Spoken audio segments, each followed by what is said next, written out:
What is a stock? So, a stock is a company, usually, when you invest in stocks, you are buying a little piece of a company, a publicly traded company, and you will participate in the growth and or demise of that stock while you own it. Obviously, the hope is the stock either continues to produce the fruit that it's producing, and maybe that comes to you in form of dividend. That would be a dividend stock. Sometimes you're not going for dividend, or the stock doesn't actually give a dividend because it takes all of the money it makes, all its profits, and reinvests it in the company to grow more. That would be called a growth stock.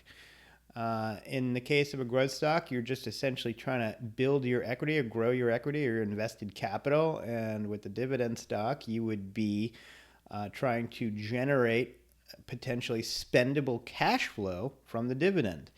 Though, if you're not at the time in your life where you want the spendable cash flow, but you like the profile of the dividend stock, you might reinvest the dividends and buy more stock with the dividends.